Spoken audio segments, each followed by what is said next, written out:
Bom dia, muito bom dia. Está no ar o Jornal do Boris.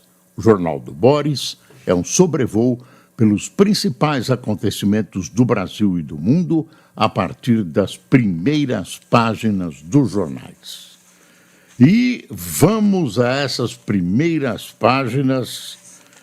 Eu queria começar com a Folha de São Paulo, que tem uma notícia de causar enjoo na primeira página. Dá uma espiada o que o governo faz com o seu dinheiro.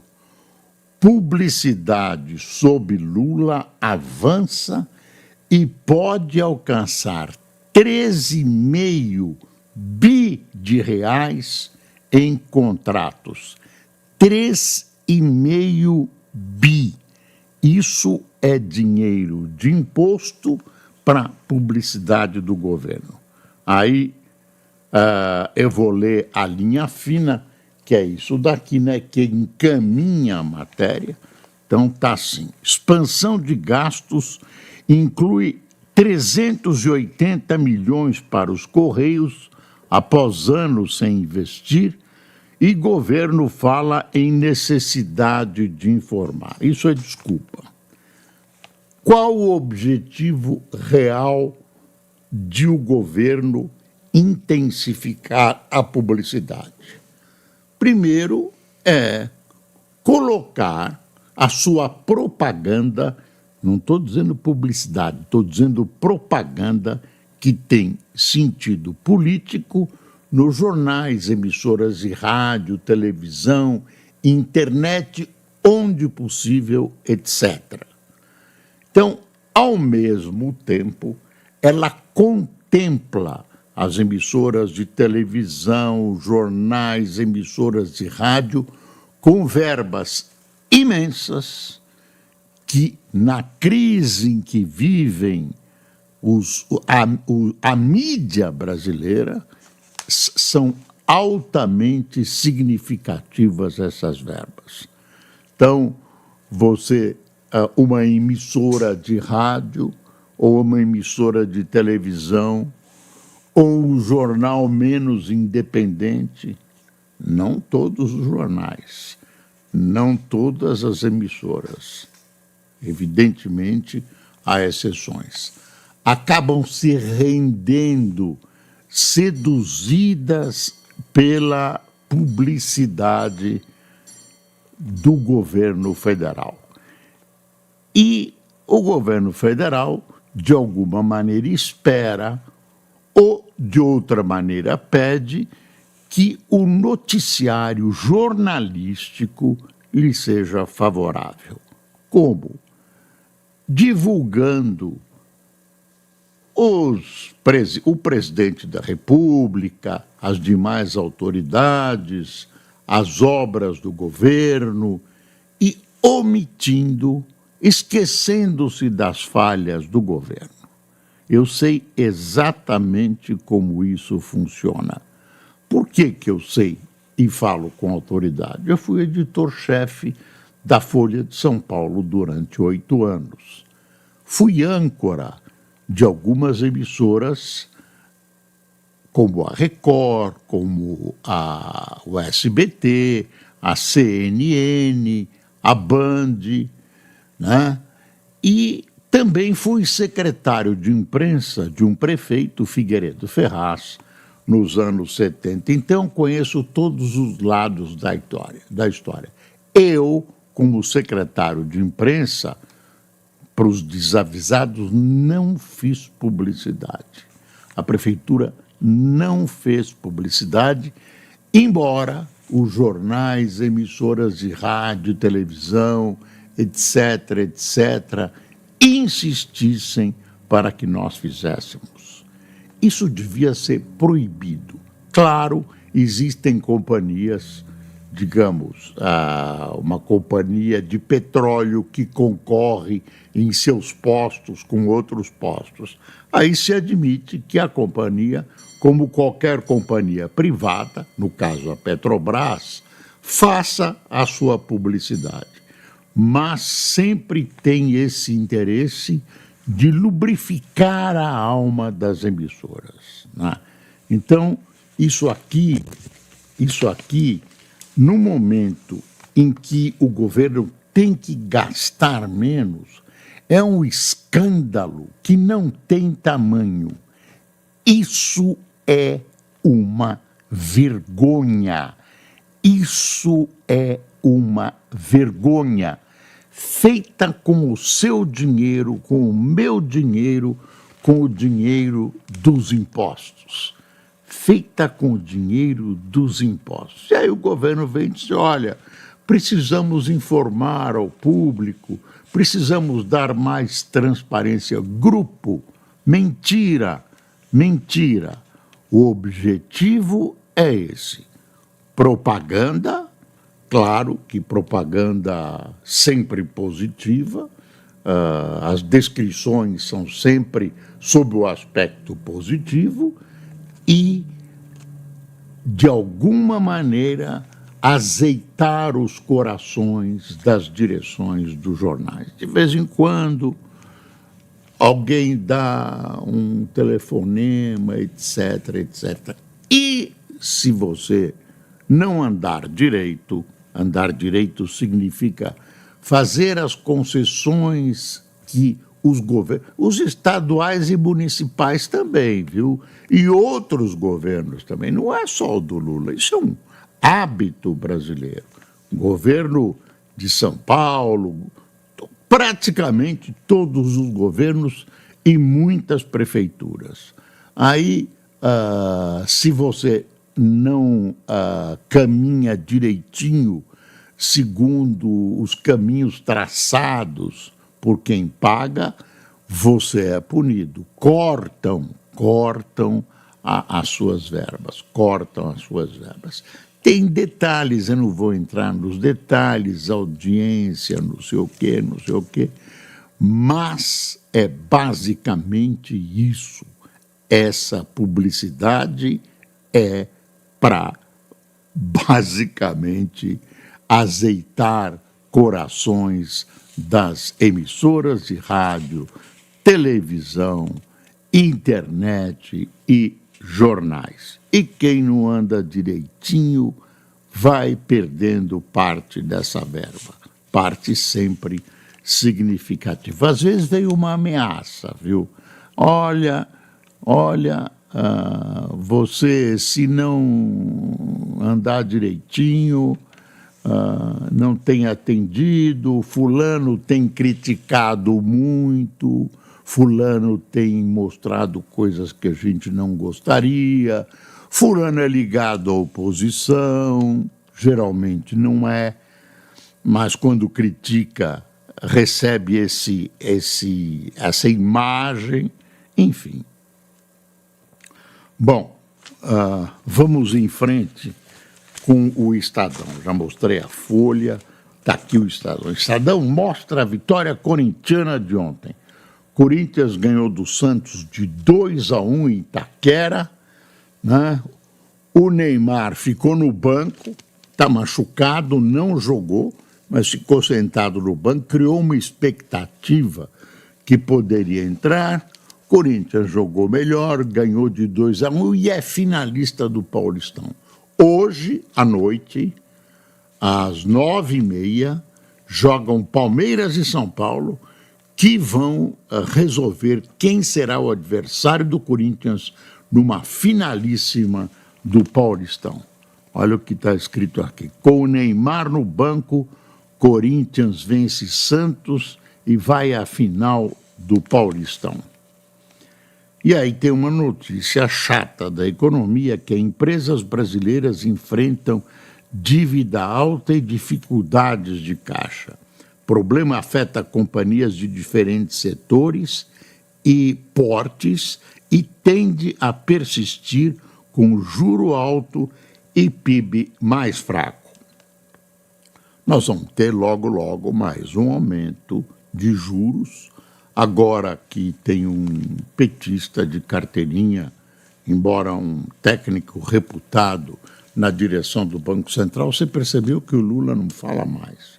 Lula ficou quietinho, Durante o fim de semana, a imprensa repercutiu muito essa decisão do governo de eliminar impostos sobre importação de determinados produtos, o que não vai adiantar praticamente nada. São produtos que o Brasil pouco importa, né? Café, enfim, uma medida, digamos, para inglês ver, para dizer, olha, o país está atuando, está cuidando dessa inflação dos alimentos, etc. Tem uma coisa que eu mostrei na sexta-feira, quando o vice-presidente expôs esse plano, que era a ausência do Lula.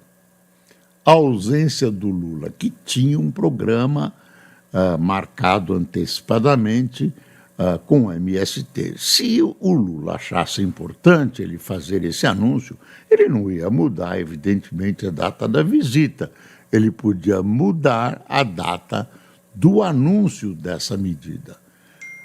A impressão é a seguinte: ou ele não acha tão importante assim, ou ele acha que não vai dar certo, por isso ele não quer pôr a mão. Ele não quer pôr a mão. Também, por coincidência, o ministro da Fazenda, Haddad, não compareceu a essa sessão. Jogaram a bomba na mão do vice-presidente Alckmin, ele que apresentou e tal, uma coisa aparentemente inócua ou quase inócua. Então, não se engane, não vai adiantar nada, não vai adiantar nada. Outra coisa que eu queria colocar para você é o seguinte: estão falando que com esse filme que levantou novamente a história do Rubens Paiva, como é o nome do filme? Ainda Estou Aqui. Ainda Estou Aqui. Eu ainda não assisti o filme, vou assistir. Então, o filme levantou uma história de uma brutalidade acontecida nos tempos do movimento militar, nos tempos da ditadura, com Rubens Paiva, um deputado que era do MDB, mas que, na realidade, pertencia aos quadros do Partido Comunista. Ele não estava na luta, na guerrilha, mas é acusado de ter, por exemplo, cedido um sítio seu para que a guerrilha do capitão Lamarca treinasse. Essa é o resumo da ópera. Então, isso está levantando a ideia no Supremo de que se reanalise o processo, de que se busquem os responsáveis pela morte de Rubens Paiva, que eles sejam punidos, mesmo com a existência da anistia. Acham alguns juristas que existem buracos na anistia, existem alguns caminhos que podem levar à punição dos assassinos do deputado Rubens Paiva. E eu apresento uma sugestão: por que não levantar de novo o caso de Toninho do PT, que era prefeito de Campinas e foi assassinado? Até hoje não se sabe o que aconteceu. Por que não levantar novamente o assassinato do prefeito de Santo André? Por quê?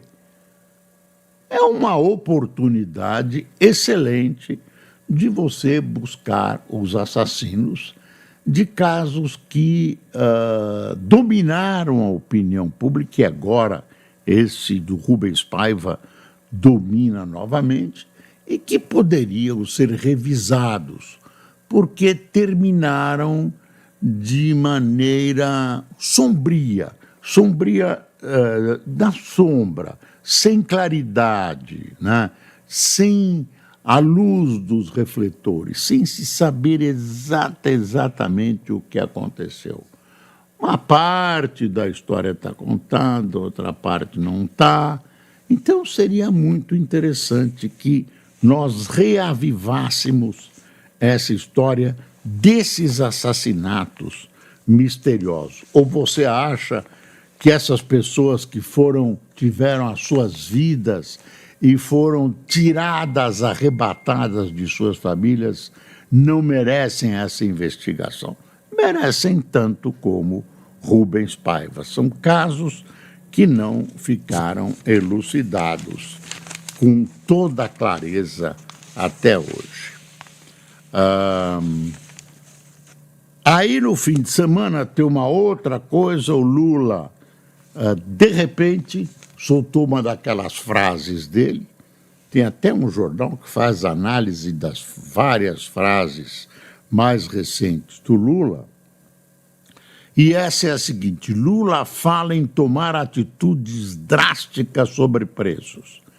Ministro da Agricultura minimiza a declaração do presidente.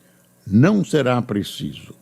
Governadores não se comprometem a atender pedido do governo federal para que estados zerem o ICMS sobre produtos da cesta básica e falam em compensação financeira. Ninguém, né? Ninguém vai abrir. Falta um ano para a eleição. Ninguém quer abrir. Vai abrir um ano e pouco para a eleição. Então, o Lula soltou aí atitudes drásticas. O pessoal do comércio, da indústria, entrou em pânico. O que são atitudes drásticas? Deve ser tabelamento, deve ser racionamento. São essas coisas que o presidente fala e que se perdem no tempo e no espaço, mas que deixam sobressaltados os setores. Aí vem o ministro da Agricultura e diz: olha, não é bem assim, não vai ter nenhuma medida e tal. Então, o que são atitudes drásticas? Que são atitudes drásticas? Ele vai ser... Que adianta se reunir? O problema todo é que nós temos inflação. A economia até que foi bem. Você vê, tem um título aqui do Globo, olha, que eu guardei aqui durante o fim de semana. O ano em que a inflação de alimentos ofuscou o crescimento da economia. Recuperação do mercado de trabalho e do investimento marcou 2024, mas avanço ficou em segundo plano com aumento dos preços e alta do dólar. Então, o governo gasta mais do que pode, gasta mais do que deve, né? Cria a inflação cria a inflação dos alimentos, não foi só isso. Tivemos problemas de clima, né? Tivemos a alta do dólar, esse conjunto de coisas capitaneadas pela alta da inflação fazem com que a população não sinta a redução do desemprego e muito menos o crescimento do PIB. Que interessa para quem lê jornal saber que o PIB subiu e o PIBinho dele não dá mais para comprar toda a comida que ele queria comprar. Não adianta, o salário, a inflação reduz o salário, né? E pega exatamente os mais pobres, Todo mundo que vai à feira, ao supermercado, está sentindo, né? E o governo vem com medidas drásticas, blá, blá, blá, matar, blá. Nada disso é combater a inflação.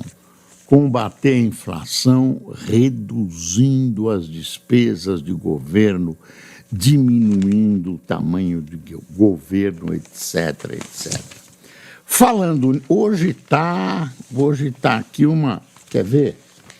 Uma coisa aqui da maior gravidade, a Folha deu dentro, mas uma coisa, além de expandir né, uma coisa que é o seguinte, PGR mira corrupção e PCC ao montar grupo que substitui forças-tarefas. Eu tô querendo achar é o seguinte, no Ministério da Cultura, uma senhora responsável por uma distribuição de verba acabou tendo a palavra gravada e acabou mostrando que o governo tinha usado de maneira eleitoral a verba criada para isso. A verba criada para isso. Então, é uma loucura. Eles dizem que não, o Ministério diz que não, a senhora acusada disso diz que não também, que ela não lembra disso, que isso é uma mentira, estão inventando, gozado que eu não estou achando. Isso deve ser um boicote aqui para eu não dar notícia. Mas, ou a Folha ou o Estado, acho que foi a Folha. Mas é um horror, Aí tem frases dela e tudo isso. Dia da mulher, né? Foi dia 8, ainda encontra repercussões. A primeira deputada da América do Sul era brasileira e foi eleita em 1933, única mulher a assinar a Constituição de 1934. Carlota Pereira de Queiroz abriu as portas para a ocupação feminina do espaço político. E aí tem uma citação de um livro, eu não vou esconder, é uma sobrinha minha, que eu não tenho culpa. E é a única citação que tem aqui na Folha que a Mônica Spum trabalhou incessantemente, eu fui testemunha, num livro que retratou a vida de Carlota. Foi difícil e saiu o livro, então vem uma frase dela. A Carlota foi a ponta de lança, só que ela carregava esse orgulho familiar. Então ela nunca reconheceu a misoginia tremenda que enfrentou como a única mulher no Congresso. Mônica Raíza Spum, historiadora da Escola de Altos Estudos em Ciências Sociais da França. Por coincidência, minha sobrinha, é filha da minha irmã gêmea. Eu tenho uma irmã gêmea. Bom, aí eu vou... a Folha recomendando o contribuinte já pode separar documentos para se preparar para a declaração do Imposto de Renda de 2025. Amigos da Folha, não é coisa que se publique numa segunda-feira. Ai. Tem uma coisa aqui do novo Código Civil que é uma alta novidade se passar, né? Veja só, proposta de reforma do Código Civil permite tirar a herança de filho negligente cônjuge.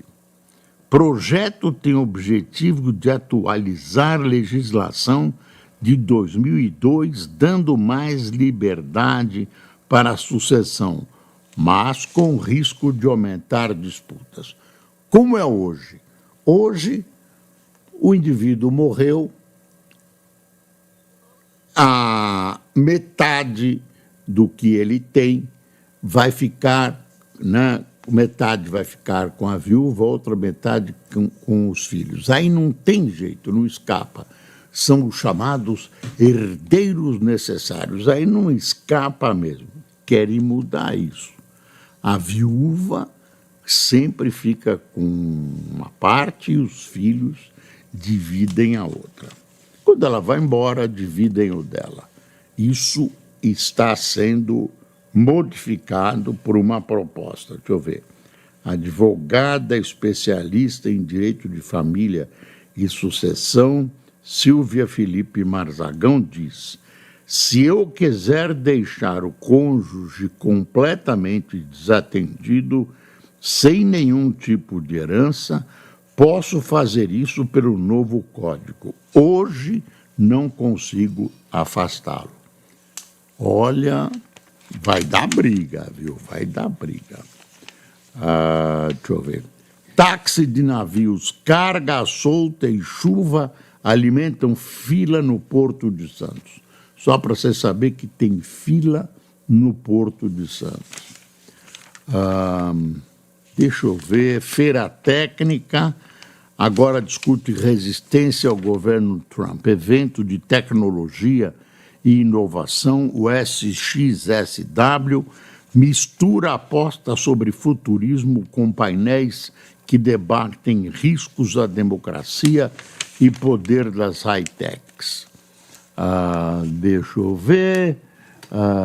Paramount vence a sua participação na porta dos fundos. Saiu pela porta da frente. São pequenas novidades que as pessoas gostam, viu? Petrobras pagará 280 milhões de dólares para encerrar litígio nos Estados Unidos. A Petrobras informou nesta sexta-feira que seu conselho de administração aprovou a celebração de acordo para encerrar o litígio com EIG Energy dos Estados Unidos, que envolve o pagamento de 283 milhões de dólares pela petrolífera. Boeing enfrentará ação coletiva após janela se soltar em voo. Toda hora Boeing tem um problema. Esse foi uma janela que se soltou em voo, foi um rebu. Ninguém se machucou, mas foi um avião da Alaska Airlines. Fotografias de passageiros mostraram que a área afetada estava na parte do meio para trás do avião, depois da asa e das turbinas. A seção de fuselagem que se soltou parece ser de um local que costuma conter saídas de emergência, mas a Alaska Airlines configura o espaço de outra forma. Toda hora acontece um problema e é de fabricação. Deixa eu ver. Não tem nenhuma loucura hoje do nosso Trump. Protagonismo de Musk sobre Trump impulsiona movimento pró-natalista. Grupo em defesa do crescimento populacional inclui líderes europeus de direita e Xi Jinping. Governos incentivam fertilização in vitro e dão isenção a quem tiver mais filhos. Tem um problema na Síria, quer dizer, mais um problema na Síria. Estão matando uma minoria religiosa, étnico-religiosa, chamada alauíta. O presidente Bashar al-Assad pertencia a essa minoria. É um ramo xiita. Quando a maioria no país é sunita, não é, aparentemente, uma atitude do governo. O novo governo provisório da Síria, que é sunita, está tentando resolver o problema. Fala-se em mais de 1.000 mortos e o Conselho de Segurança da ONU deve se reunir hoje. Indicam assassinatos direcionados contra minoria alauíta. É uma minoria religiosa, é também muçulmana, mas diferente. E O Canadá tem novo primeiro-ministro, chama Mark Carney. Está indo embora Justin Trudeau após crise interna. McCartney diz que retalhará tarifas de Trump, legenda sobe nas pesquisas. Ainda ele não tomou posse, vai formar o governo dele, deve tomar posse nos próximos dias. Bye bye, Justin Trudeau. Tem uma pessoa presa nessa história dessa moça de 17 anos, chamada Vitória Regina, que foi assassinada de maneira misteriosa. Tem um preso, mora nas cercanias da casa dela e caiu em contradições. A maior delas é que ele passou a noite com a mulher e a mulher desmentiu, dizendo que ela havia dormido na casa da mãe. Também tem uma notícia chata, a queda com uma morte de um pequeno avião em Itanhaém, no estado de São Paulo. Pronto. Daniela Mercury, coisas do carnaval ainda, tem um surto de sarampo nos Estados Unidos, medo, né, disso, e pronto. Corinthians supera Santos. Eu acho que o total melhor, né? O filé mignon do noticiário está aqui, se bem que filé mignon hoje. Bom, quem tomou cafezinho conosco? Nelma Domingos, Ana Margarida, Laura Almeida, Jorge Luiz, Gilberto Santi, Lorival Rocha, Wilson Galindo, Genivan Cirilo, Geraldo Carlos, Catiane Moraes, Irene Piocher, Renato Carvalho, Márcia de Lima, Daniela Gobo, Terezinha de Jesus do Rio das Ostras, Eunice Pereira de Naviraí, Andrei Maurício de Belém do Pará e Gerson Oliveira de Manaus. Pessoal, muito obrigado pela sua atenção. Tenha uma ótima semana e não se esqueça, é preciso passar o Brasil a limpo. Bom dia.